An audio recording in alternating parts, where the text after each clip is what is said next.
Well, hey everybody, this is Don, and And I'm Tom. And I'm Tenka. this is the vlog of many things. Welcome to our show tonight. Eric is joining us again because Eric, I think, is going to become a kind of semi-regular thing.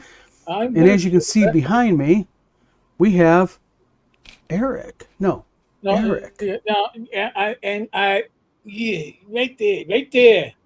There we go. Yep. There we go. There's Don. No, that's Tom, but my That's me. name's on the thing. Oh, it's because my name's on my screen, and that's my bald head right there, because I'm the only one who has no hair in this group. So, I'm working on it slowly. I'm working on it. All right. Yep. Hey. well, tonight what we're going to do is we're going to talk about a few different things. We're going to go ahead and we're going to get into the whole Kyle Brink, WotC, left WotC, which I think is really, really interesting. We're going to give the latest TSR. There's been some movement as far as some URLs being shifted around and stuff like that. And we're going to address real quick an individual who is running around and sending anonymous emails, imagine it about me, about a news story and getting a few people riled up. And we just want to kind of put that to bed once and for all. Yeah. Do you know what I mean? So, Tom, Eric, how you guys doing tonight? I'm doing well. Yeah. Good. No complaints. No complaints. Well, I guess the whole thing going on here is that Eric, you got notified without details of who, how, and when that someone's been getting emails about me, Right. and I got notified by somebody the same thing. Tom, I think you didn't. You haven't yet. I've had instant messages from a Dean Hovermail or Oh yeah, or That's whatever right. the hell he calls himself today. Yeah. And so basically what's going on is this is this individual has been getting some people riled up over the fact that I had a publishing company back in 2008. I founded it and I sold it in 2013. Can I jump in? Sure. Right there. So this is something actually Eric and I both investigated. Yeah. When we were like, all right, Don's kind of giving us inside information on TSR. Can we trust him? And so it was one of those things where we kind of like dug into it and said, all right, what's this story? And we already investigated this long before we really started trusting you, or at least, Yeah. And then I kind of like conferred with Eric on it and said, and he's like, so this is a nothing burger. This whole sale of your company, you sold the company, there was money in escrow, and then they used it for other purposes than they were supposed to. Yeah. And then they got sued, but because the sale of the company wasn't 6 months in the past. 1 year. It named you to the lawsuit, which it got dismissed against you. And It's a nothing burger. Well, basically, to put this really in the more sharper context, because I'm going to be open and honest with the gaming community, because I think that I should be honest with people. I've already done a video about this. It's on my YouTube channel. I did it about a year ago, because Lanasa jumped on this when he first found I got subpoenaed. And I'm going to put this in real quick, very clean, simple context. I had a publishing company. I ran it from 2008 to 2013. In January of 2013, I sold my publishing company to a long-term employee of mine named Melinda. Okay? Very important dates here. That was January. In April, 4 months later, a quarter of a year later, she moved it from Marshall, where it was, up to Olivet, Michigan, about 20 miles north, where she lived. Okay, so she moves it. It's her company. She can do it. And then a month after that, she went ahead, abruptly shut it down. And my publishing company was a big company. We had over 400 authors, over 700 books in publishing, and all that. Yeah, sorry, Jim, I got your call. I couldn't answer it because I was on live right now. So yeah, there we all are. So basically, I sold my publishing company, and there's a couple of key things to understand here about it, in the interest of being open and honest. And that is, this was not just me and her doing a deal. We involved a business attorney David Tripp out of Hastings, Michigan. And David handled the sale. He made sure that we went to the bank and there was a transfer over $50,000 in cash from company funds given to her via certified. It was all certified. Everything was above board. So what she basically did is she just basically piss poorly mismanaged the money, and she got underwater. And what ended up happening was she was investigated by the police, and because I had sold her the company, and because she got in kind of a bind with it by going, oh God, I've got the cops on me now, she basically did one of those things. Poor me, he took advantage of me. I never got no money. I never got nothing. And everyone's like, wait a minute here. You guys went to a bank. It was handled by an attorney. The attorney got involved and said, no, it was above board. So to make a long story short, yes, it was investigated like it should have been. Right. But at the end of the day, there was no criminal charges. But what spawned all of this was the news got involved. And what the news did is they did a story on it, because we all know what the news likes. They like salacious, big, oh my God. They gave it a soundtrack, Don. They gave it a soundtrack. I got my own soundtrack. I was like, this is like, I'm like, I heard the music in the background, and I was like, oh my God, this is pathetic. Yeah. And so what ended up happening was the news did a story on it, okay? And the highlight of the newsreel, because you both have seen it, the highlight of the news was two things. 5 seconds of me, because we sat down with the news agency, me and my lawyer, and we gave them 3 hours of time. They gave me, out of 3 hours of interview with them and showing them documents, I got a whole like 5 seconds where they said, are you confident that charges won't be filed? And I said, very confident. Well, her part of it was a little bit different, because what was more interesting to you guys? Was it the fact when she almost ran the news guy down with her car? Or was it when her son got out, who has just got out of prison? Yeah. And he grabbed the guy's $100,000 camera and threw it on the ground, destroyed it. I'm not sure which one was better. I thought that was actually like, I'm like, holy shit.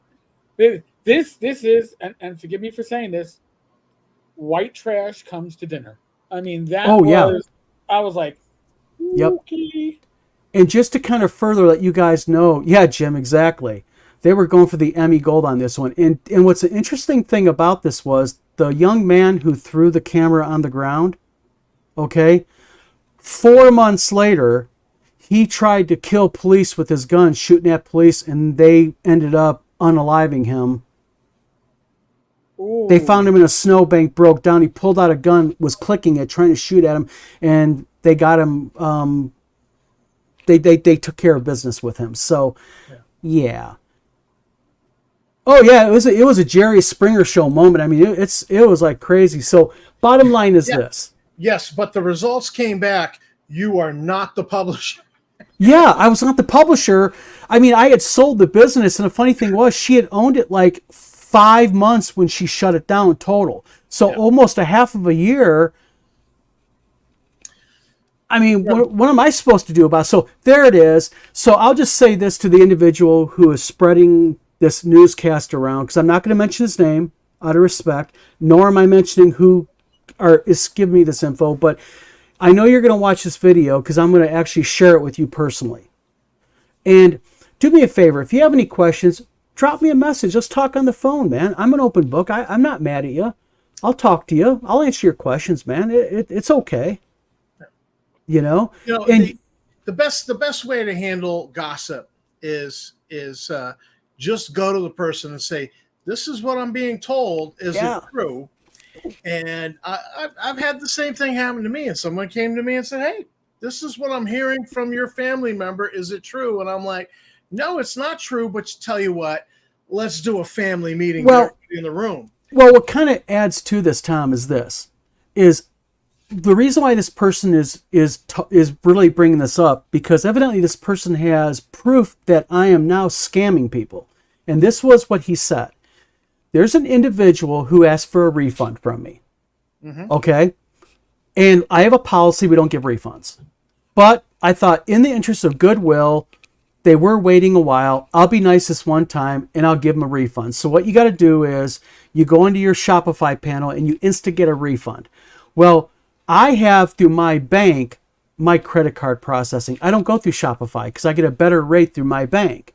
Right. So I go through Shopify. I have to instigate the refund. And then what they do is they process it. It takes like 5 business days. Well, this person got a little antsy, I guess, messaged a few people, and this guy got it and said, oh, you're not giving this guy a refund. So I want to show you something. Just to let you know, let me real quickly show this. I want to take the brand off. That way we can... Okay. As you can see, on Tuesday at 7:20 p.m., I messaged him and said, your refund's in my system. So you should be getting a refund notice. So as I said to you multiple times, the refund has to cycle through my system. And once it does, you'll have it. So refund issued, as I said. Wednesday, next day, he says, nothing has come through yet. And then later on, as you can see, 5 hours later, very nice message. Hey, Don, I just checked again. And yes, I have received email notification of refund for the 127 because he had shipping with it. Thank you. I'll keep you updated as to when the refund was completed. So basically, as you can see, folks, I'm above board. I'm not in this to rip people off. I know that your reputation is all you got in this business. Right.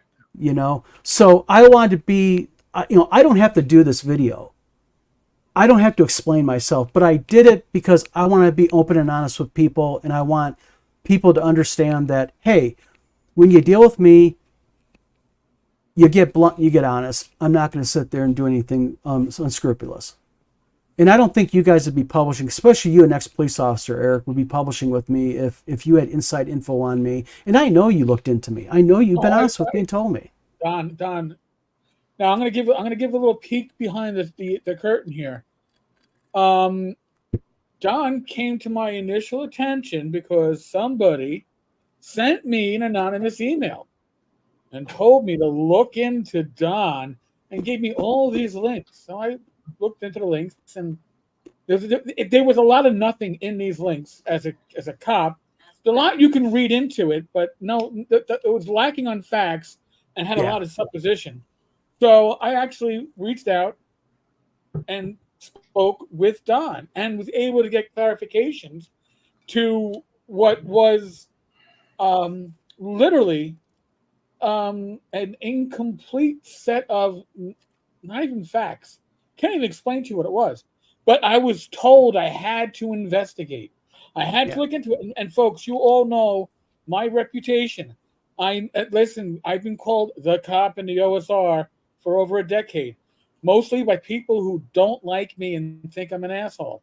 So I looked into Don very closely, very deeply, and I will state this. I will put my reputation on Don. Okay? Wow. Don has been nothing but honest and honorable and truthful with me. So I can't put it any nicer. I can't put it any truer. But I have faith in Don, and I don't have faith in anonymous people who do these little email campaigns that they start this bullshit.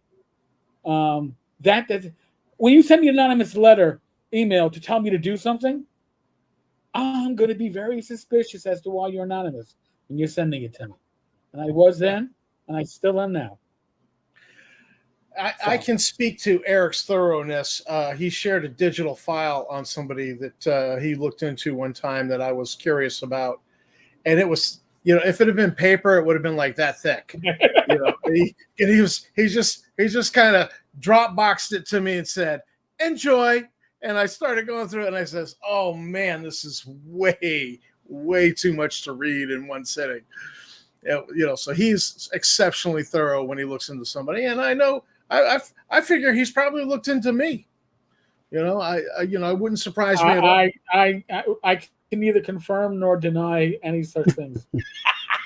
Well, I'm going to say this real quick, and then let's move on to some happy talk here. And that is, for everybody's benefit here, okay? I wanted to do this front end part of this video because I wanted to show the gaming community, be transparent and be open and honest, okay? Because that's a hell of a lot more than what most people would have done, And, the integrity of these two guys, of people like Jim Wampler, who has already talk to me. Yeah, he checked me out for Tim Kask. I mean, and rightfully so. Tim, Tim and Jim are like brothers. I mean, they're just ultra tight friends, and he should be protective of Tim. And I know he was kind of looking into it. He even admitted, like you said in the comments. So this is the last time I'm going to address this with people. When people want to anonymously drop, links and stories and BS, that's what it is. They're doing it for a reason. They're doing it because they are a bunch of cowards. So if you have a question, you can come to me directly. Happy to talk with you. Happy to do a video call with you. You know what? I'm happy about it. Scott Mulder says, Don, Tom, and Eric, you know that you guys are good people because it drives the Fuddtards absolutely enraged out of their mind with all their suts and mutations. Exactly. Can we quote Terry you R? Fuddtards? Yes. Yeah. Hey, that sounds like a cool monster. Hey, Scott, I may use that for another module, the Fuddtard. Terry R, how you doing, buddy? Matt Sherman says, I've had several chats and emails with Don asking game creator advice. He's been nothing but willing to answer and help. Much praise. Thank you. All I'm doing is I'm trying to do what I would want people to do with me. Right. If I come to you and I say help, and as a note, Eric and Tom and Jim Wampler, God, Jim Wampler was such a great help with me on my Kickstarter. The advice he gave me, and Jim is actually continues to be kind of like a voice of reason. I'll admit it. The other day I was kind of worked up over something. I called Jim. Me and Jim talked for 45 minutes or an hour on the phone, and Jim was just a real calm, reasoning person saying, deep breath, think about this. Yeah. Think about what you're doing. So good people all the way around. This gaming community is far and above full of people just like Eric and Jim and Tom and Scott and Terry and Matt and goes on and on and on. So okay, so let's get on to some really interesting stuff. Well, I just want to comment on the Fuddtard making it a monster. If we only only knew an artist who could draw that creature, we could run a contest like we did before on that crap master or I have no clue who could sit there and do artwork. I have absolutely no idea who could do artwork like that. Scott Mulder is a pretty decent artist too. Really? Oh yeah. Oh, and we could get Wampler, Fugly, a few of those that have their own, noticeably different takes on stuff. I'd love to see multiple takes on a Fudd monster. Maybe they're all. Well, I mean, maybe we could do one for 1E and one for. Yeah. Make a totally screwed up one for. Hey, how you doing? Star Frontiers New Genesis. Yeah. Well, there's going to be something real quick for WizardCon, just real quick. I'll be making. I'm already in talks with Mr. Wampler to see about maybe doing some work for WizardCon because of his expert. I'm sorry. I'm just going to say, Marvin the Mage is the most badass, crazy, wacky mage you can do. Go to Mud Puppy Games and buy those comics. I have them all. I love his freaking cartoon, Marvin the Mage. But Jim already knows that. I tell him like that 10 times a week. Yeah. Yes. All right. It's WizardCon anyways, doesn't he? It's WizardCon, Marvin the Mage. Yeah, I mean, it's pretty cool stuff. But, all right, real quick. Let's get back to the fun stuff. Watsy. Kyle Brink. Kyle Brink left Wizards of the Coast. Well, never. Didn't see that coming. No, not right before release. I mean, who wants to leave their position at the Pinnacle? It's like, the Pinnacle? Eric, I'm sorry. I'm not trying to be a dick here. The Pinnacle of what? They totally fubtarded the 50th anniversary. Well, see, that's a way to look at it. One way to look at it is somebody has, and by the way, I was accused. I'm going to just say this: I was accused of doing one of those horrible things on the internet when you get people, you clickbait them. That's the word. I was accused of clickbait with my rats jumping in off the boat into the water as a thumbnail.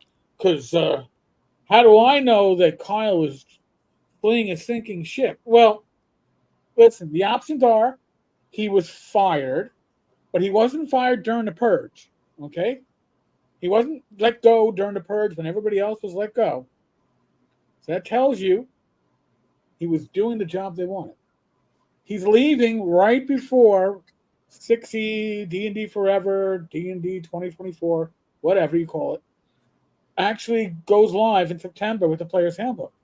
Why would you leave before that unless you know you've been handed a plate full of shit and you've got to eat it? Now, the other theory that Mike had too is that he was being the fall guy. He was the one that took the blame for the OGL. He did the stupid comment of white guys like me need to leave the industry. There's another option here that no one's talking about, and this is what I think. Oh, okay. I think probably what happened is I think that, first of all, Wizards of the Coast, every time you think they screwed up, they go hold my beer, and they even do it even more. I think it's a possibility that he was basically told, we want you gone, so we'll make you a deal. You can resign. We'll give you a good, attaboy. Right. You know what I mean? And then we'll go ahead and we'll do that. Oh, by the way, Chubby Funster, Joe, welcome. I think that's a possibility too. Yeah. Well, here's the funny thing about Kyle Brink, the whole white men need to get out of the hobby. And I said it on video way back, you first. Okay. You first. And, he's done nothing for inclusion or for, any other ethnicity or gay people. He's done nothing to promote them, to build them up in the hobby. Just making a soundbite, on a video does nothing to help these people. And even him leaving the hobby has done nothing to help anybody. Okay, because a hobby is self-elected. So, all right, there's a lot of white guys on the hobby. Okay, what have you done to help bring more black people in the hobby, or more Hispanic people, or more Asian? He's done nothing. Well, what bothers me, it's not even really, it's the community too, because just a few shows ago, we had a person in the comments go, all I see is a bunch of old white males. They made a comment to that effect. And I'm thinking to myself, me being white, male, and over the age of 50 does not invalidate my opinion. I have a right to my opinion. And why can't I talk about, like you just said about this whole thing with race and everything? You're right. What has Kyle Brink, as the leader of the brand, done for the African American community in gaming, the gay community, the trans community, minorities in general? What have they done besides, and I'm sorry, doing the token little things that they do? Like we're gonna take a race, or we're gonna take something out of the game. Why don't you do something really proactive? Why don't you start some program for underprivileged youth? Why don't you start some program for black youth or something like that? That involves D&D. It's saying that there's not enough people of color in the hobby. Look, it's self-elected. Here in Maine, there's a hobby called archery. All right, and guess what? It's all white people. Well, Maine is 90-something% white. And maybe all of the Somalis that immigrated here, they're just not interested culturally in archery. That's their choice to not get involved. But they're certainly welcome to get involved, because you know what archery is all about? How good you shoot.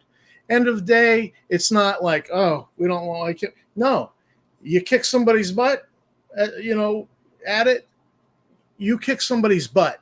And it's all about how well you shoot. And, but it's also this fallacy that surrounds gaming that it's basically a white dominated thing. And yes, there's more whites than minorities, but I'll give you an example.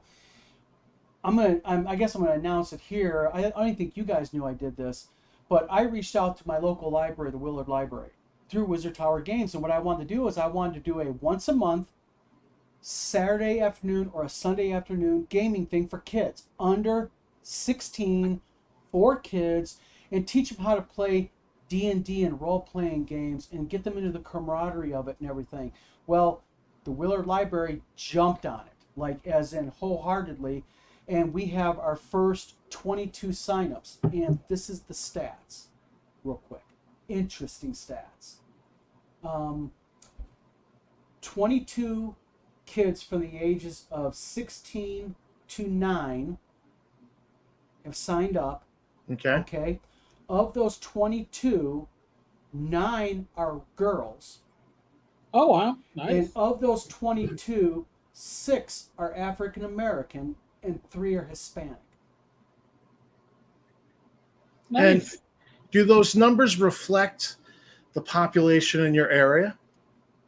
Battle Creek, Michigan has a very high African American population, and they have a very high Malaysian population from Malaysia. Okay. So a little bit, yes, but what that tells me though is think about this. You know, it's the little things like that that a small yoke game company in Battle Creek, Michigan managed to real quickly get put together. Can you imagine what Wizards of the Coast did if they said, you know what we're going to do? We're going to do a thing like the RPGA used to be. We're going to go ahead and we're going to have like a gaming club community, and we're going to put some money behind it. No, they don't want to do that. They're wanting to do other crap, and that's what it is. Instead of supporting the gaming base. And you know, they're right. Right. The gaming base and the future of gaming is not Don, Tom, Eric, Scott Mulder, and such, you know, older guys. It's the young kids that need to get into this hobby and get a passion behind it, because they're the ones that are going to feed this hobby. Yeah. And you know what? If a lot of them can be black, Hispanic, Asian, white, it's whatever it is, it's a positive because we're involving young people in the game, and that's what we need to do. It's just what we need to do, man. And WotC just flubbed it. My wife knows about my hobby, won't play. She's black and from Africa. Yeah, Cal, but you know what? Your wife won't play because probably what? And I'm just guessing, but maybe because she doesn't have an interest in D&D. Hobbies really are self-elected. You choose to get involved or not. It's not, you know, I could make a case that like, geez, there's no blacks in archery in Mongolia. You know, Yeah. there are no blacks in Mongolia. It's dominated by an ethnicity there. It's culturally, it might not be a thing for a particular culture. It's just Johnny? But that's the thing. What we need to do is, you know what? Hold on a minute. I think your sound went a little wonky. Sorry, my mic slipped off my shirt. My apologies. Oh, okay. Can you guys hear me now? Yeah, we hear you. I Okay. heard you before, Sorry. Now you sound beautiful, sir. Yeah. Your seat at the table. Welcome to the channel. I don't think I've seen you here before, but welcome. Like many, I've wrestled rage off and on my entire life, but I have tried my level best to leave it at the door when it comes to gaming. Escapism has its place. What do you guys think about that? I think that's perfect. I don't listen. I don't talk politics at the gaming table. I don't talk real world religion at the gaming table. If you wouldn't talk about it at a holiday dinner with your family, because they always tell you don't talk religion or politics, why are you doing it with your social life? That's what Yeah. I play D&D to not think about the real world. Or whatever I'm playing, whatever role-playing game. I don't want to be immersed in real-world shit in the middle of my gaming. See, that's the whole thing. That's with me. When I play a game like D&D, I'm doing it because, you know what? I can't, believe it or not, this is going to be hard to believe, but I can't cast fireballs in real life. I know. But the thing is, I can fantasize about it, and it is about escapism and fantasy and all that. I want to be able to sit there and I want to be able to be, Fundar the Brave, the big, barbarian warrior. I want to be able to be a magic user. I want to be able to battle goblins and be on brink of death and come back, 5 minutes later because I took a healing potion type thing. Chubby Funster says the idea that everyone is equally interested in everything is ridiculous. Agreed, 1,000%. Yeah. UCT says, my wife doesn't read much, nor does she understand anything about gaming and will not play under any circumstances. That's right, because you know what? Like Tom said, it's self-elected. Yeah. My wife, like I'll give you an example. My wife went yesterday out with her girlfriend to this place where you can go and you can get like it's like a ceramic place, like you buy the piece of ceramic and you paint it and everything is like a little thing. Then you bring it back and they put it in the kiln or whatever. She had a ball. You know what? You ain't catching me dead in that place. Even though I'm a creative, I love to draw and paint and do, but it's just not my thing with ceramics. But it's hers. But she does like to game. And culture does enter into what your interest is. Yeah. When I was volunteering, running a scout troop in the inner city, my troop was 100% Hispanic. I was the token white guy as the scoutmaster. But so it was. They were very Hispanic, and there was a lot of children of immigrants. And I took them all up to summer camp in New Hampshire, and I was like, hey, let's do some things as a troop. They were interested in kayaking, and I was like, yeah, let's go to the Tomahawk range and throw some tomahawk. Not interested. Let's go to the archery range. Not interested. They wanted to go to the rifle range and shoot 22s. And I'm like, all right. I'm interested. I'm game. Yep. So, I'm interested in throwing tomahawks and archery. That interests me, but it didn't interest the kids. So we didn't do that. We went and shot 22s, and then there weren't enough 22s to go around, so I shot a black powder rifle. So that was actually cool. Well, but, that was what they were interested in, and I thought, you know what? We live in the inner city. Guns are sometimes a thing in the inner city, so therefore learning gun safety in a very controlled environment would be a great thing for all these kids. And we had a blast. It was a great time. Well, Crusader Cools asked, what rule set are those kids playing? Is it 5e or something else? The way I'm going to do it is this, because so many kids signed up, we're going to break it up into a couple of different sessions on a Saturday for about, I'm going to devote 4 hours on each Saturday or Sunday. So 2-2-hour sessions. And what I'm going to do is I'm going to give the kids a choice. I want to run a 5e, and then I want to run like something like Beckme, something very simple, very basic that the kids can get a premise on. But I think 5e is important because 5e is the current flavor of D&D. The kids need to learn it because that's what they're going to be getting into. That's what the club at school will run. Yeah, and just to let you know, we're fronting it all. We're providing them all books and everything, and if they stick with it, they're going to be able to keep their books. So cool. It's kind of like a partition thing at the end. So just trying to do fun stuff for the kids and everything. And this is what WotC should have done. You know what'll happen is if you expose them to another system, like the D&D club at the school that I work at has been doing 5e. But I said, hey, I'm going to run a sci-fi game, and I ran a 40-year out-of-print game called Star Frontiers, and the kids that played in that absolutely loved it. They're like, Mr. V, this was cool. That was their comment. And I'm like, well, all right, that works. And, you don't get any more old school than Star Frontiers. I mean, come on. Yeah. And the thing is, we're also going to introduce them, like we're going to break it up during the course of the summer. We're going to break it up, like I'm going to introduce them. And yes, it's my publishing company's game, but I'm going to introduce them to D20 Delving, a RPG-based board game. Because what I want to do is I want to teach them, not only is there this really cool game called Dungeons and Dragons, which if you really get into it, you can be anything and do anything. But there's also the same similar thing for RPGs. Like Eric, you and your niece, Shannon, you introduced her to gaming, didn't you? Yeah. Swords and Wizardry Light. Uncle, it's only at 5, almost 6. Uncle, it's only 4 pages. You can teach me to read, and then I can play Dungeons and Dragons. I can play D&D. But you just said it. Teach her to read. It helps her. Yes. God, people can't get why can't WotC get their mind wrapped around the opportunity they have here? Yeah. And then you bring Dave in the next Thompson. generation of gamers, the next generation of consumers. That's right. And they can't see this. No. Seat at table says probably a good thing I can fire fireballs too many bucks. Yeah, exactly. I want a transmute trolls to mud spell. Is what I really Ooh, want. that'd be really cool. Yeah, Boy, there'd be a cleanup in aisle 5 on a certain road in North Carolina if you're doing trolls. North Carolina. Yeah. Calvin Lee says, I'm spitting fire. It's hot. Had to deal with the license issue. That was a mistake in my state. Oh, boy. Secretary of State.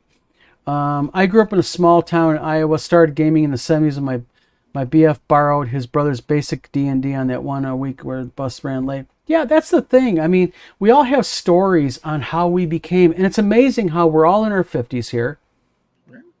And I can't tell you much about my childhood early, but I can tell you about my D&D. I even know the names of the people that I played with. Speak like the Hispanic kid. We called him, his name was Tony. We called him, his nickname was Taco. And he liked being, he did not want to be called Tony, he wanted to be called Taco. That was back in the day. It was just fun stuff, you know. Today that would be racist. So yeah, exactly. Yeah. Even if he said, "Call me Taco," can't.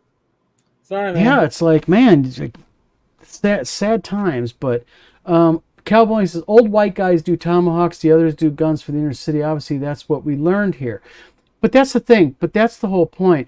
That is the molds that we need to break in this community. We need to show kids that, you know what, you can sit down and you can game and have a good time.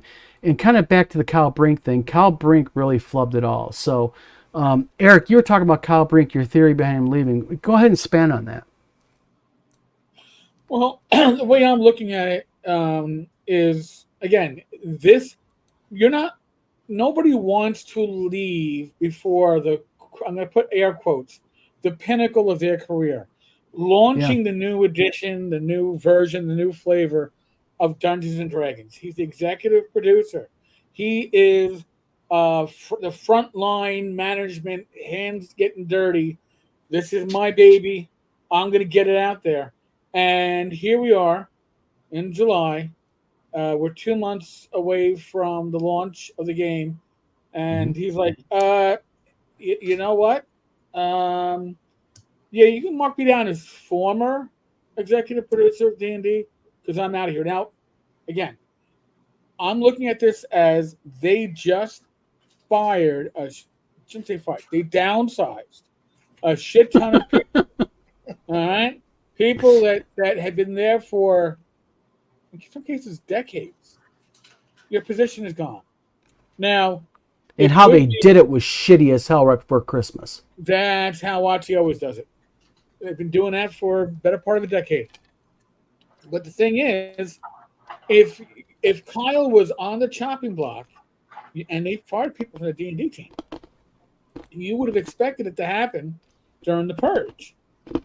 For him to leave now leads me to believe, and folks, it's an assumption. We can go back to the Odd Couple. If you make an assumption, you make an ass out of you and me. Thank you, Felix. But the reality is, nobody, if I don't care how bad you're fucking things up, right? Mm-hmm. Do you willingly leave? Unless you know how bad that people that are bitching about the fuck ups that WotC is doing, like the three of us and Mike and everybody else and other channels. What if we're not scratching the surface? I mean, I've said this on my channel. I've seen whispers on the internet, but I've heard this through a source. I can't name them. Sorry, folks. That sources are different than trouble starting trolls. Right. I know the source. Okay. Yeah. But that there is, and I've seen this in government work with different agencies, but there is an issue going on behind the scenes between the 3D VTT team and the D&D Beyond team, because both think that they should be taking the lead and the others should be the one there to support them. And now we all know that the new D&D, not a new edition, it's a new edition, We know that this is being geared for digital play. It's being geared as a VTT. We know that's the focus. We've seen it. They've mentioned it. That's where the money is. That's where the recurring subscriptions are. And I'm guessing, all right, I am guessing that if Kyle is leaving now, after all the shit he took prior, but he's leaving now right before his new game goes live. Yep. It means that I'm gonna say it. I believe that the issue is going to be that the VTT, which still doesn't have a name, by the way, folks. Yeah, I know. Isn't that crazy? Yeah, it's just a 3D. It's the D&D VTT. I got a feeling. If I was a betting man, I would think that this would be a good bet to take. That the VTT will not be ready when the Monster Manual releases in March. In other words, Don, the full game will be released and the VTT won't. Yeah. Since we're talking about digital, the move to digital, I just sent you a picture I took today at a I seen it. If you want to throw that up there, Sure. they had on their shelf, and I was aware of this, and so I just thought I want to go by and see how many are still on the shelf. They've had like 6 of the starter sets, D&D starter sets. Mm-hmm. 6 of the essentials, and when I went by today, they were down to 1 essential and 5 of the starter sets. So they are moving product at Target to get people into D&D, and it is a physical product. These are box sets that are selling for $20. And I wish I'd had time. I would have tried to talk to the manager and say, hey, how well are these selling? And, what do you think about this move to digital? Because they certainly can't stock these on the shelves at Target. I just, this whole idea that you're going to move this whole thing to digital. But that's just it. I mean, why are they, I understand having a digital component. That's common sense. People like their video games. They like being on their phones, especially the younger crowd. But it's almost like, and I know I'm not trying to be melodramatic, but what's your guys' opinion? What I'm getting ready to say is, it's almost like, to me, like their more short-term than long-range plan is to basically pretty much go 90% digital. Well, I think, listen, when we think of tabletop RPGs, right? We think of physical product, and digital is there to supplement it. Even your VTTs are, we usually have physical books going along with it. VTT is there because you can't game in person with these friends. But they see going digital as their focus, as don't need to stock as much, right? You don't need to keep as much warehouse. You don't need to print as much. And you can make more digital copies for the cost of Oh yeah, zero. that's why a lot of smaller publishers go PDF, because PDF, once you are done with your development costs, there is no cost to PDF. It's all profit. Target is selling to the soccer mom who has watched Stranger Things, and the kid asked about D&D, and they're like, they don't know that you go online and buy a PDF on drive-thru. They don't know that. And I've actually talked to some of these soccer moms, at when Tammy was doing a play at Mid-Coast Youth Theater, and they were like, so my daughter wants to get into this. I says, oh well, you could get the starter set. It'll come with the dice. You'll need the dice, and then of course there's other stuff online that you can go and buy stuff digitally. But I could clearly see in their eyes, they're looking for a box they can buy and give it to the kid, which is how I got started in D&D way back in the 80s when I got that Moldvay box set for Christmas. It's got me started. I got some dice. Oh, my God, I'm going to steal some dice out of the Yahtzee game now. Well, just real quick, see at the table says something interesting here. She says, it's my opinion that Hasbro has decided print is dead and is kicking WotC behind the curtain to pick up the shovel. And that's kind of, to me, although I agree with her, it's kind of a weird way of looking at it when you think about Hasbro, because Hasbro has made all their money off of print board games. I mean, Well, and they continue to make millions of dollars a year off print board games. Right. But here's the thing. Management at WotC now is basically from two sources, Microsoft and Amazon. Okay? Yeah. Microsoft... You can see what they're think doing. that You can see Xbox. You know, they push the subscription, push the digital content. Oh, you need that downloadable content. You need to get... You want a suit of dwarven chainmail for your character? Well, you know, you can just use the generic, but if you want the actual artwork that we have for it, you look special on screen, that's an extra $1.99. Mhm. And I am going to, I would put a month's pension on this one. When, I should say if the VTT launches, okay, and WotC's history with VTTs aren't all that good. If the VTT launches, it is going to be subscription because it's going to be integrated with D&D Beyond. Remember, you get your Red Dragon digital mini only if you're in D&D Beyond and the VTT, and the little tchotchkes for the pre-order is all D&D Beyond paid subscriptions. You're going to have a subscription, and you're going to have microtransactions. It's going to be a combination. Microtransactions. They're going to go for bread and butter on that. Yeah. So they're going to get your, I don't know, $4.99 a month. Maybe the platinum tier of D&D Beyond will include the VTT. And then you're going to go, oh, wow, the new adventure came out. Like, 10 Cars Terrible Tummy 2. And you can get that in a physical digital bundle. And the digital bundle will include, the D&D Beyond stuff. And it's going to include your assets for the VTT. And that's going to be extra. All right? And the VTT is going to be designed that you are going to want or almost need to use their content. You're not going to be able to, it won't be easy, I would suspect, to put your homebrew content into their VTT. They're going to want to show off their content, and they're going to want you to buy buy the, the Return of Vecna, and get your VTT content for it. And it's like, oh, jeez. Well, what's funny is that EverQuest 2, World of Warcraft, these things were big way back. And, I had an account, and I, just kind of let it go dormant for years. And I was doing a video on the housing, you're going to have new housing for the new 5E, 6E, whatever they're calling it.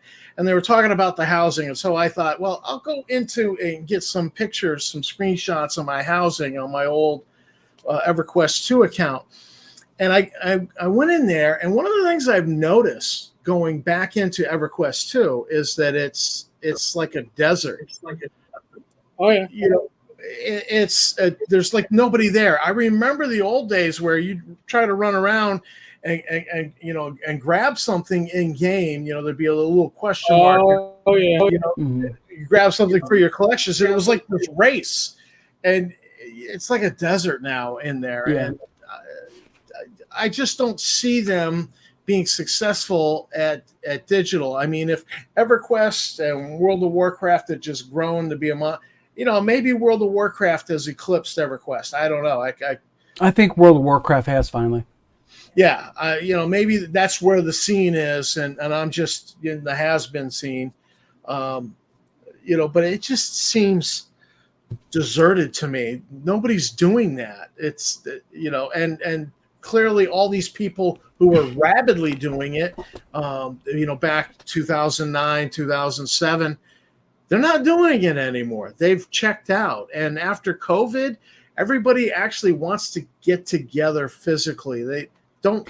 I just think it was a big miscalculation. I think they saw the shift right before COVID. They invested heavily into it, and then COVID hit, and they're just not reading it right. That's the thing. It's everything with WotC. Like, they got leadership who doesn't fundamentally understand the product that they are marketing and leading. And they sure as hell don't understand the gaming community, whether it be OSE, OSR, or 5e, whatever side you're on. They don't fundamentally understand what they're in charge of. And that's just a recipe for freaking disaster, man. Scott Mulder's got a good comment there. Let me get down to it real quick. Scott Mulder says, microtransactions. Why loot the dungeon when you can buy all the treasure in the game store? Amen. Yeah. Preach that right there. Yep. And the thing is, that's where it's at. Is, but what they're going for, like we've all said before, is, they and it's actually not a bad model fundamentally when you think about it, because it's the way younger people play now. Is you're on your phone, you're going through Farmville. I don't play the game, but you're on Farmville as an example, and oh my God, in order to really get this, I got to buy that special hay baler or whatever, and it's only 50 cents. What's the big deal? It's 50 cents. Well, the big deal is that's the 10th time I bought something that week at 50 cents. Or $1.99. It's only $1.99.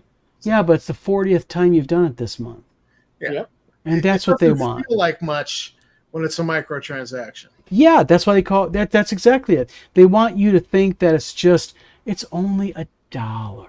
No big deal. Don't worry about it. Yeah. You won't even notice. Oh, don't even go there, Parasocial. That's probably not too far down the line, Oh, you want to go ahead and, use the drive-thru at McDonald's? That's only $1.99 extra, Chris Leonard says, Eric and others, I'm worried what they will do to Greyhawk in 5.5 being the new suggested setting. Okay, anybody, you guys, do you know anything about this? Because I know very little about the new Greyhawk. I'm self-admitted ignorant on this. Help it out, guys. Go ahead, Eric. They've changed some of the naming of some of the regions on the map. I believe in one case. Blackmore is now trade. It's confusing, but I believe the trademark is now in the hands of the family, of the estate of Dave Arneson. So Blackmore is, I forget what they called it. I will probably find a way to get the new Greyhawk map. I am a Greyhawk fan. It was my first setting I ever had, and I have like 3 different versions of the map or more. But I don't. They're going to do to Greyhawk what they've done to the Forgotten Realms. Okay, they're going to turn it into like the Forgotten Realms now is everything, right? Oh, what about my Spelljammer? It's in the Forgotten Realms. My Ravenloft, it's the Forgotten Realms. Planescape, it's the Forgotten Realms. It's all meshed into the Forgotten Realms. They're going to do that, I believe, with Greyhawk, unless Greyhawk just becomes that little sample setting in the DMG, and they leave it in the hands of the players to expand on the DM's Guild. I don't. But know. Eric, I heard though something, and maybe I misread it or whatnot, but I heard that the new Greyhawk setting though is not at the same timeline as the other one. It's a different timeline. Is anything? I heard something similar to that, kind of like the Kelvin timeline in Star Trek. Yeah. Should have got Joe Block on here. You know that? That's what we should have done for this one. He probably know it a lot better, but yes. So when you change the timeline, the streams, they cross and they go everywhere, and then I don't. Who the hell knows? Well, yeah. Honestly, we really. I mean, if you really like Greyhawk, I would just say buy Joe Block stuff. Buy the Greyhawk Grognards. Oh, I play Greyhawk in this. I use the original. Sorry, I use the original. I love the original. Well, I just like I like what Joe does, and so I see him at a convention. I want to go up and buy a book. Yeah. I bought a couple of books off of him, and he's a great guy to talk to, and he loves Greyhawk. He's trying to keep it alive. So for me, Joe Block, man, he ought to write a book about it. He ought to write a book about the history of Greyhawk in a real informed. He could do it. I'd buy a copy. I'd buy a copy.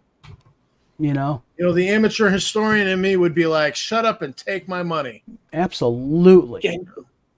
Take it. So, hey, we are 3 minutes before Eric's got to tap out. Listen, I turn into a pumpkin because I got to go to do the hangout on in the speakeasy at the Tavern's Discord. Eric has other lovers he has to attend to. Me and Tom aren't worth his time anymore. I've got responsibility. Eric, thank you very much, by the Eric, way, thanks for showing up. swinging in, okay? Thank you for having me. No, this is a blast. I have a lot of fun. Yeah. So I have a lot of fun not being the one running the live stream. I just get to play a part. I love it. Yeah. But your pretty face helps with the show. You know? Fugu caused me trouble. I don't want to. I want to know. I'll see you in the chat, Fugu. Honestly, it was Eric's idea that we started this together, Dawn and I. So, yes.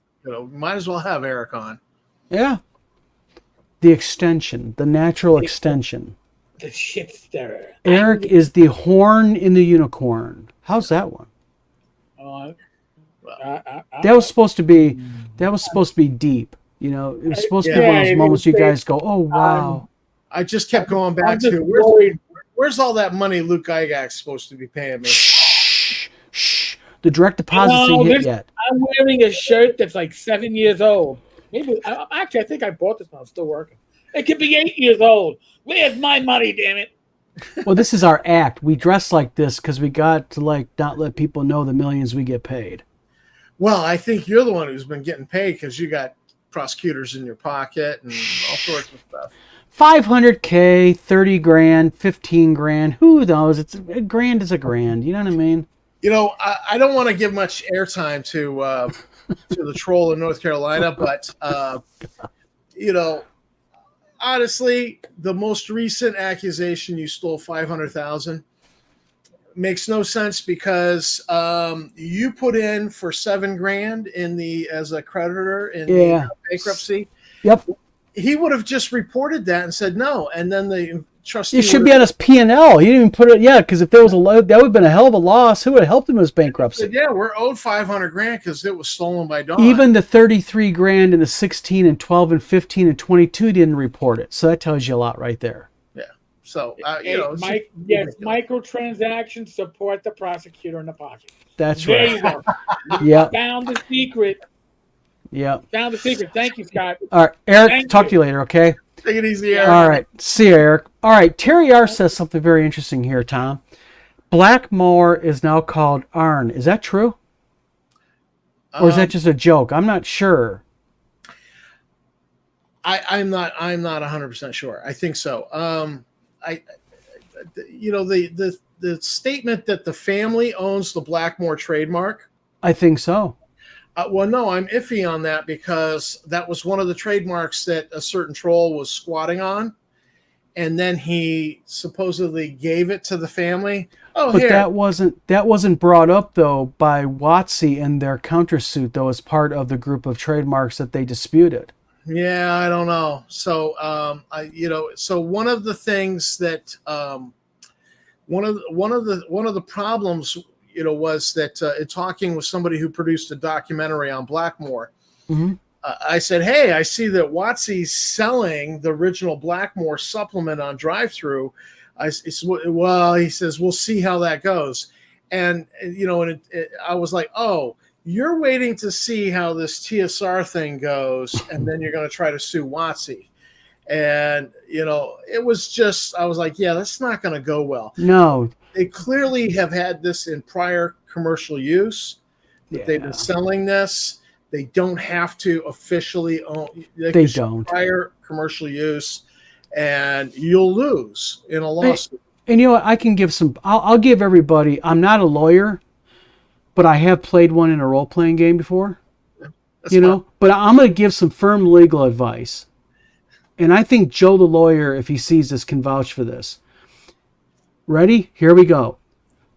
Do not sue companies that sell billions of dollars in games per year when you're trying to steal their IP. Bad idea. There, that's my legal advice. Yeah. That's pretty good legal advice. Yeah. Well,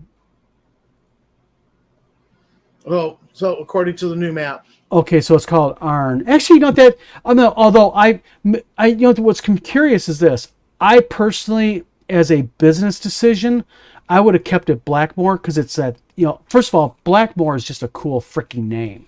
Yeah, Blackmore. Name recognition, but I think they're like, you know what, we don't care, and they're like, screw anybody who's an old grognard who likes Blackmore. It might be something a little bit deeper than that also, Tom. It might just be also that maybe they're doing it for a strategic legal IP-based reason and giving a nod to the family. Because keep in mind, from what I've heard, and this is just by no means do I have the contacts you and Eric do, but I've heard through a few contacts that the Arneson clan family, they all have a lot of unpublished Blackmore-based material, and WotC may want it, and so they're calling it Arn for Arneson as a nod to, as an ode to him, you know. So yeah, it's interesting, but this leads into our next thing we're going to talk about. The wheels have already began churning. Do you want to real quickly bring in that, Tom? Well, it's Desert Gled on N-World. I think was the first person to drop the dime or drop the news to get the scoop that the old TSR Hobbies website no longer points where it was pointing, and now you click on it and it was sending you to WotC. So yes. WotC has taken over the TSR Hobbies website, and yeah, when you go to tsr-hobbies.com, you go to Wizards of the Coast main entry page. It's basically it's a redirect. So yeah, they're taking over, which was funny because I learned this at the same time some troll sent me a message saying, "You're afraid of TSR," and I'm like, "What? TSR is bankrupt, and they're dead." Yeah. Chapter 7 bankruptcy, which means everything's wiped off the table. It's gone. What do I fear? It's a toothless dog with no legs. Can we all please have a moment of silence for the powerhouse that was new TSR? Well, yeah, sorry, I can't be silent for that. Wah, wah, wah. So yeah, that's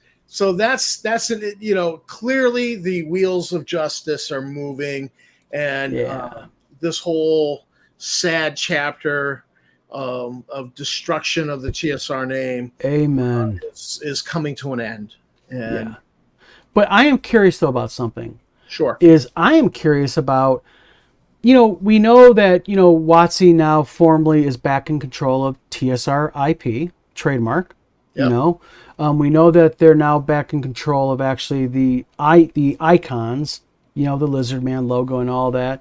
I'm really curious what they're going to do with it. I personally think that they're just going to basically bury it.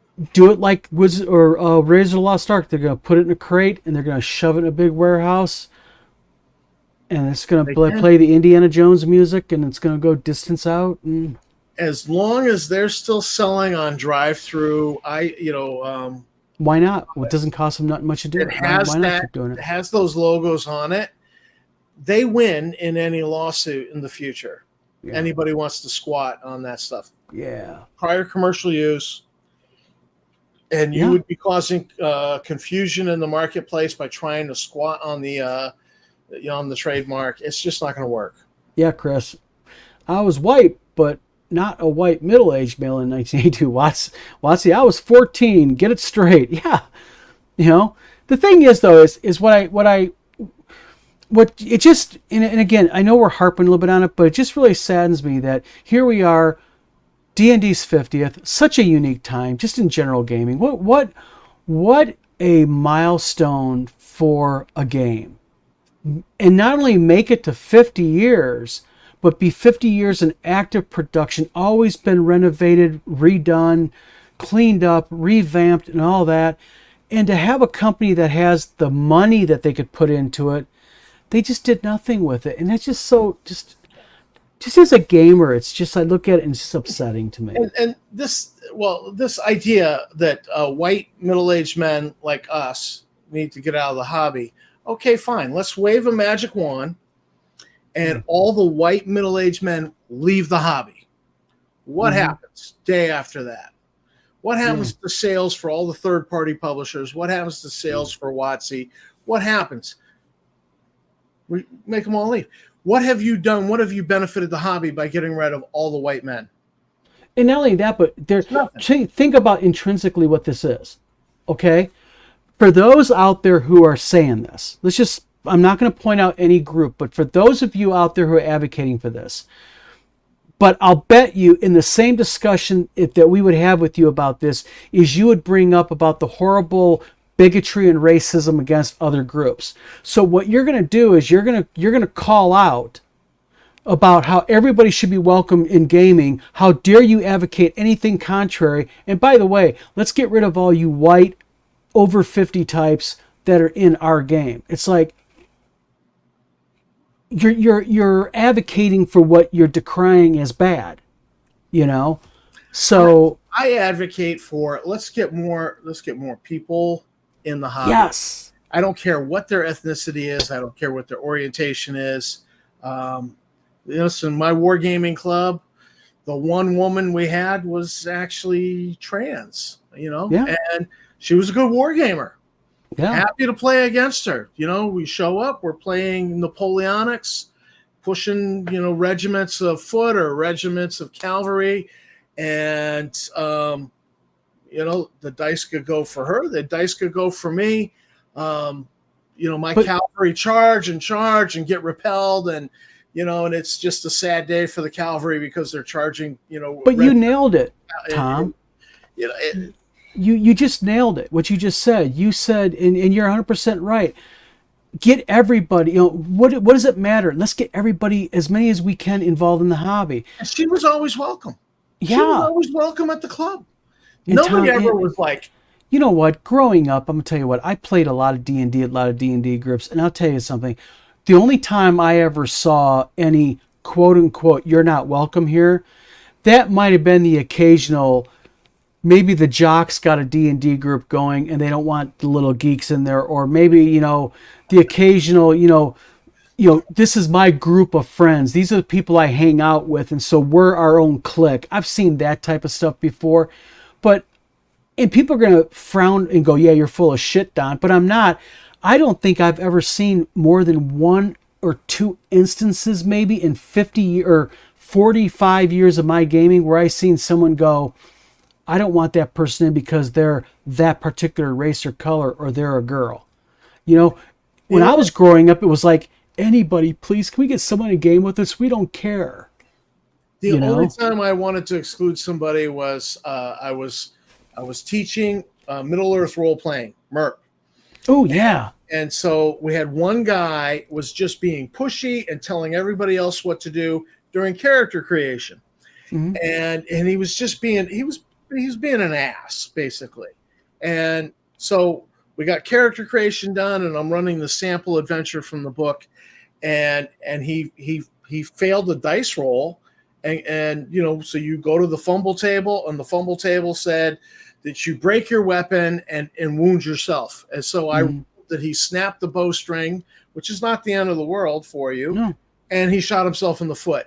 And he immediately got mad, and everybody at the table laughed because they were so tired of his crap. Mm-hmm. And then the game broke up right then and there, and I never played with that guy again. But see, that's just it. Now, I have many, many times seen similar situations where we've basically banned a person from playing because they're just being a dick at the table. Like and you know what? I love the guy to death. But I stopped playing, inviting my one brother-in-law to the table. Why? Because he was the type of guy, he'd lose his temper and he'd throw the dice. And it's like, dude, you can't be just throwing freaking dice. I mean, because you're not getting your way, quit acting like you're 5 years old, you know? So yeah, that type of stuff, we have seen need it. people, you're out of here, gone. We don't invite that guy When I again, was but that's 14, different. We play with anybody. Yeah. No. We just were grateful we had someone to play with. Because Air Force bases were just well integrated. You know, next door neighbor family, you know, the wife's American Indian or Filipino, and the next family. We're black. both military brats. We both damn well know that's 100%. You're not lying one bit or exaggerating. We were a cornucopia mixing pot of even foreigners. You're like- building forts in the woods, and hey, the black kids got your back against the older kids. Yeah. Well, I'm not being prejudiced against him. He had my back in this fight in the woods. We're throwing mud and stuff at each other, and the older kids are trying to push us out. And we already built this fort, and they're going to take over our fort that we built. No, you know, I'm going to play with anybody who's, you know. I just haven't seen it, and the hobby is not benefited by more separation. It's benefited by coming together. Amen, brother. That's exactly, that should be put on a shirt, because that is, Tom, that is so flippin' true what you just said. We're not benefiting. You know, when you go online, you see all these people talking us versus them, you know, these woke 5e players and that type of crappy talk. They're not helping the hobby at all. What they're doing is they're being divisive, and they're hurting the hobby. And this hobby is not about alienating people. It's about, you know what? I don't care who you voted for. I don't care what your religion is. White, black, Hispanic. You know, I don't care. Let's play games. Let's have some fun. And don't you be a jerk to my friends, and I won't be a jerk to yours. But also, let's not let jerks be jerks to our, you know, people. You know? I took a job at the local school, and they were like, "Oh, you're into role-playing games?" They put me in the classroom with the ed tech running the D&D club. They're like, "Oh, you two will get along." Well, I hate 5e. All right, I'm famous for not liking 5e. Yeah. You know, but you know what? That's what the kids know. That's what we run for the kids. Same thing at the library. I know what the kids want to play because that's the current flavor also. It's what they're going to be exposed to in the stores and everything else. And what is the barrier to these kids playing first edition? They're going to have to go on eBay and buy old books, and they're not going to know what to buy. And, you know, so it's a money barrier that, look, sorry, no. And honestly, there are warts to first edition. Oh yeah. Oh yeah. It's by far not a perfect game. It's got major issues. Let's just be honest. OD&D has issues. So it's great that we like to play some of these old, you know, BECME and Moldvay Basic. Great. But these kids can't access that. They don't know where to go. They might discover it. They might fall in love with it, but for the most part, they need what's easy to access. Let me address this real quick. Sure. Crusader Cool. Yes, there is an update. What we did is like we talked about last week, we did some updates, cleaner updates. Literally, we got the final ones yesterday. The final edit was done. I'm going to actually do the printing and binding of it, because we don't do perfect binding on this. It's called saddle stitching. It's like with the staples in the bind, and it's going to be done probably in the next week or so, because that is easy peasy to do. So yuppers, and it's cool. 28 pages. We have an equipment list we added to it. We have what do we got, Tom? We added equipment list. We now have gnomes. Yep. We have some added spells. We have the money table cleaned up about weights and measures of money, and we can explain it a little bit better. Big discussion. Yeah. Gold does not weigh the same as silver. Yep. And by the way, it is no longer called Blades and Sorcery Light. We did do We did consult with people like Tim Kask and others and some other people. They gave ideas. We kind of all settled on a middle ground, and it's now called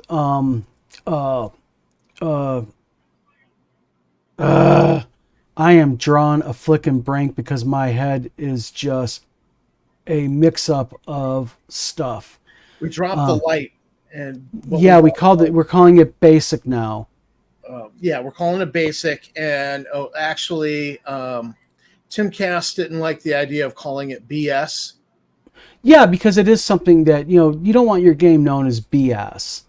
Yeah. So we changed the name to Blades and Arcana. Blades and Arcana, what we settled on? Yeah, Blades and Arcana was the final. Yeah. So I just figured the two of you would hash it out, and I would not. Yeah. Well, it's Blades and Arcana Basic because the idea is it is the basic set of rules that you can just get up and playing and running. Go ahead, Tom. Just take you through a few levels, and then we'd have a more expanded rule set. That's right. And then I think the obvious thing to do is to do a all-in-one hardcover bound, eventually down. I wish it was open source. If that was open IP, I'd be all over that in a minute. I love Logan's Run. Public domain. What's that? How long till that gets in the public domain? Another 20 years. Oh, yeah. Yeah. Yeah. So that's going into Saddle Stitch here in the next week or so. We'll have it out, ready to go.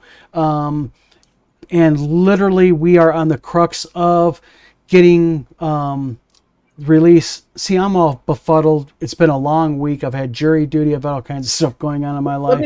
Let me speak to Chris Lundgren. Yeah, go ahead.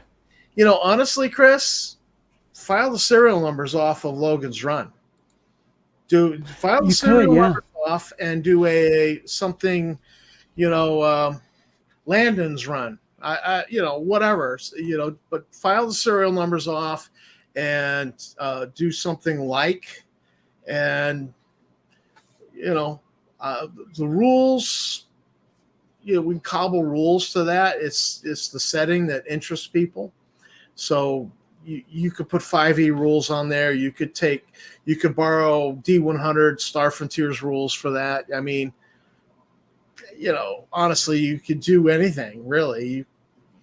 And that's the thing. I mean, that's exactly what you can do. I mean, any type of IP that you like. I mean, if you really want to use it, you could technically use it because Logan's Run does not have trademarked, a lot of content. I mean, the general movie is, and if you get too obvious, but there's nothing that says you can't have, a world where once you turn a certain age, it's lights out. In fact, I have an idea for a game that mixes a couple different games and genres that would really kind of mix up some cool stuff. But I'm for Wizard Tower Games, we're going simplified. We're no longer doing all these multiple tons of them. We're going to do little blocks of projects. We're going to get them done to move on to the next. I would be interested in Abraham Lincoln Vampire Hunter, the RPG. Oh, that'd be so cool. Weird West, horror West, vampire werewolves, 1860s, 1865. Like a weird Frankenstein and the in the gold mine, deep in the gold mine thing, I read the book Abraham Lincoln Vampire Hunter. Oh, yeah. You read that book too? I read it before ever seeing the movie, and I thought that was a blast of a book. That was a great book. Yes, it was. This should be an RPG. Yep. And I saw the movie, and I was like, on the movie, but it was a great book. Yeah, it's like Clive Cussler's Sahara. What an awesome book! And then you watch the movie and go, where'd they get this movie from? What book? Because this was not Sahara. Generally the books are usually better. Like even The Martian. The Martian's great, the movie, but the book is so much better because you get so much of his inner monologue because the guy's alone. You get so much more of the inner monologue, and it's actually funnier than Matt Damon in the movie. And the book The Martian was so much better, honestly. Yes, it will be. It's going to be. What's going to happen is I'm waiting on. What I want to do is through Wizard, because we're doing it through Wizard Tower. I want to go ahead and I want to release the Blades and Arcana PDF optional game at the same time the print version is ready. Print will not be available through Drive-Thru RPG. It'll be only through it'll be through Wizard Tower. It'll be available in Barnes & Noble, and it'll be available in Amazon also. So but that's because you'll have a proper barcode on it. yeah, it's amazing when you barcode. properly do a UPC or excuse me, an ISBN, and you actually register it properly. Go figure. Then you can actually sell it in a real brick and mortar store. That's right. Jim Upper says, Abe's, Babes, and Blades. Oh my God. That just struck me cool. Abe's, Babes, and Blades. I was thinking more of a Weird West or horror, But just think of the voice behind it. Coming soon from Wizard Tower Games. Abe's, Babes, and Blades. Come on, Tammy. You're in the background. I know you're there. How you doing? She doesn't like the word babes. Oh. Yes, I do. Babes, I am lucky most of my Babes players and are Blades? covers and fifth things I replace. Oh. Yep. No, that's Starships wouldn't and like it. Spacemen. Starships and Spacemen from Goblinoid Games. Oh man, Goblinoid Games. Is that a real game company? It's Starships and Spacemen, I believe, is Star Trek with the serial numbers. No, I mean, is Goblinoid Games a real game company? I must salute them. That is an awesome game company name, Goblinoid Games. Yeah, actually, Scott Mulder submitted a Starships and Spacemen article to the Frontier Explorer way back, Gotcha. and we published it. St. Cuthbert, how you doing, sir? Yeah. So basically, yes, it'll be on Drive-Thru RPG for PDF only, but for print, you're going to be able to go to Wizard Tower Games. You're going to be able to go to Amazon. Let's see, hold on, Wizard Tower Games, Amazon.com, Barnes and Noble, and also we're going through, at least locally in Michigan, there's like 9 or 10 brick and mortar stores that are going to be carrying our paperback based books and hardcover books, and then we have 3 or 4 stores in Ohio, and again matching numbers 3 or 4 in Indiana and Illinois, and I'm going to try to and one in Connecticut that we're delivering a Han Solo to in Carbonite I'll this talk month. to my my local hobby store here and say, hey, Yeah. I got these rules. I'll put it on consignment. If it sells, you take this much, and I get this much. Well, the idea is give them. I'll send you a PDF. Have them fill out a dealer application. It's free with us, and they can buy from Wizard Tower Games at dealer cost, and have them sell the game. You know what I mean? Let them have a regular dealer relationship with us. That's what we really want to start doing, because not only are we going to be going through hopefully Alliance Games for national distribution, because we're working with them right now trying to get products situated, but we also will deal direct and distribute to game companies direct. Yeah. So, Griff, how you doing, buddy? Hey, just Griff. poking in, was watching history videos, and this popped up. Hey. We were talking about Blackmore. Yep. So maybe Griff's the person to ask about that whole the World of Greyhawk. They've changed the Blackmore to Arn. You have a comment on that? What WotC's doing with Blackmore? Yeah, Griff. Anything? Their revamp of Greyhawk. And while we're waiting for Griff to go ahead and answer this, we are approaching an hour and a half. We're way over. So if Griff just popped in to say hi and he disappeared again, what we'll do is we'll pretty much wrap this up then. Oh, there he goes. He said, just messing around at the end of the day. Griff, did you get that question we asked you about? Tom, ask it again for him. Yeah, there was some discussion earlier about they've changed Blackmore to Arn, maybe as a nod to the Arneson family, to Dave Arneson. And so, I was not up on that was the change, because I just don't follow anything WotC does unless it really hits the news webs. Well, Blackmore trademark belongs to the Arneson estate. Now, well, then let me follow up a question on that, because originally Justin Lanassa squatted on the Blackmore trademark and then gave it to the Arneson estate. I mean, so is there no when you say the Arneson estate, is there any entanglements that still attached to that because of how Justin Lanassa tried to squat on it and then gave it to the Arneson family? Or, I mean, is it like free and clear? I'm just curious. So. There we go. He answers they could go talk to them about licensing, but of course that would mean spending money once he's kind of cleaned out right now. Yeah, I think the thing is they've got so much IP anyways, they really don't quote unquote need it. So, yeah. But you know what, guys? It's been an hour and a half. We really should be clearing out of here. Everybody who participated, thank you very much. Everybody who showed up, thank you for your support. Tom, a pleasure as always again. Eric, thank you very much from earlier. But we're going to go ahead. We're going to clear out of here. We will be back next week with something fun and interesting. And yeah.